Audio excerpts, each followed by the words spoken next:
Welcome back. आप देख रहे हैं मॉर्निंग विद फ़िज़ा। और नाज़रीन, आज हम बात करेंगे दिल की बीमारियों के ऊपर, हार्ट डिजीज़ के ऊपर। मुझे लगता है इसके ऊपर बात करना बहुत ज़्यादा ज़रूरी है, क्योंकि हमारे पाकिस्तान में अमूमन आप किसी से भी मिलें, किसी के घर जाएं, कोई दोस्त अहबाब आपके जानने वाले या कोई रिश्तेदार, अमूमन कोई उनमें ऐसा बंदा होता है या बंदी होती हैं जिनको हार्ट की प्रॉब्लम चल रही होती है।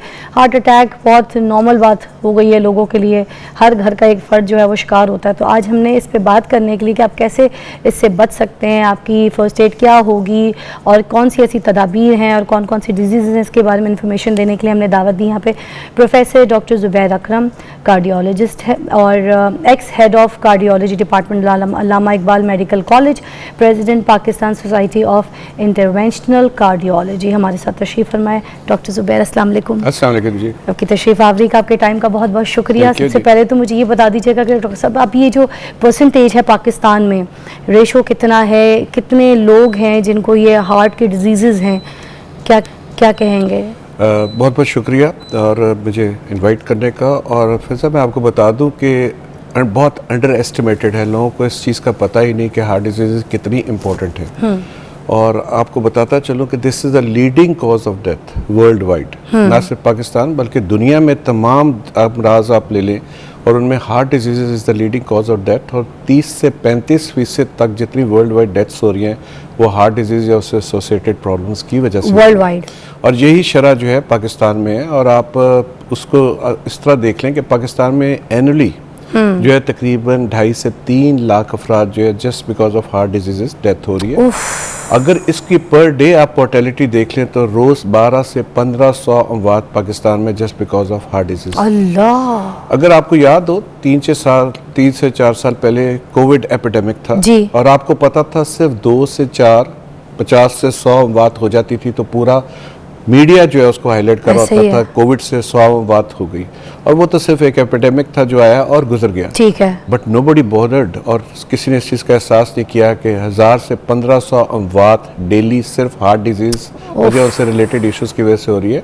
और आप अंदाज़ा कर लें कोविड से कहीं ज़्यादा है। So this is the leading cause of death worldwide as well as in Pakistan.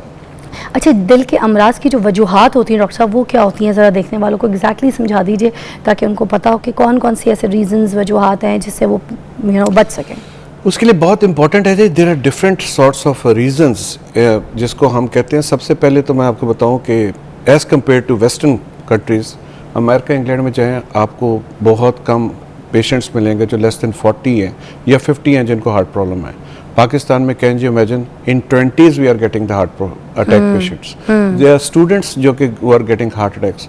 So from the elderly और मिडिल एज ग्रुप, पाकिस्तान में यंगर एज ग्रुप में एक तो हार्ट डिजीज आ गई, यंगर में भी बहुत पाई जाती है, यंगर इवन स्टूडेंट्स। दूसरी चीज ये है कि आमतौर पे इसको हम कहते थे पहले, आज से 20-30 साल पहले, कि हार्ट डिजीज तो अमीरों की बीमारी है। मगर इस वक्त डिलेमा ये है, और अमीर तो अफोर्ड भी कर सकते हैं ट्रीटमेंट, ठीक है, मगर इस वक्त डिलेमा ये है कि गरीबों में ये ज़्यादा चली गई है।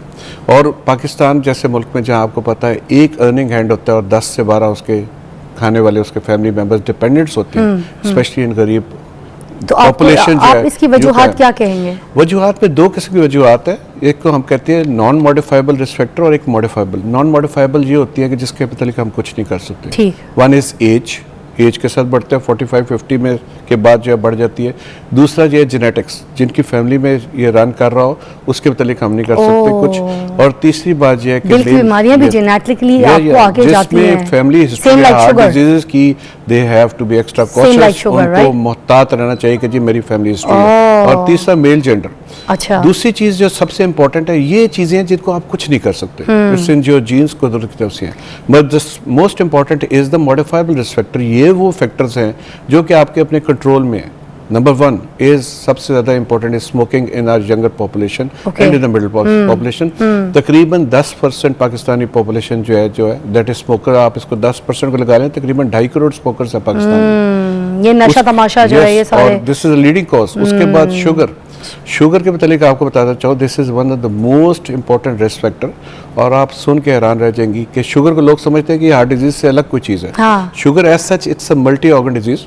और आपको सुन के अलार्मिंग चीज़ फैक्ट आपको बताने लगा कि new onset of new patients, जो नए शुगर के मरीज के तशखीस है, पाकिस्तान दुनिया में नंबर 1 है।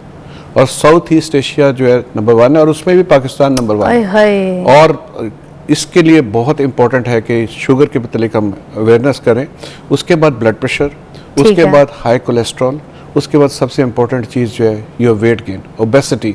हम जो जंक फूड की तरफ चले गए हैं और खाने के बहुत ज़्यादा शौकीन हो गए, लाइफस्टाइल जो हमारा खराब है, हमारा जो है वेस्ट बढ़ती जा रही है। उसके बाद हम एक्सरसाइज नहीं करते। आज से 20-30 साल पहले साइकिलिंग थी, अब आपने देखा मोटरसाइकिल्स आ गए, स्कूल्स में लॉन्स नहीं है और एवरीबॉडी वांट्स के गाड़ी में बैठे और एयर कंडीशनर चलाए और चला जाए। There are no parks, proper parks.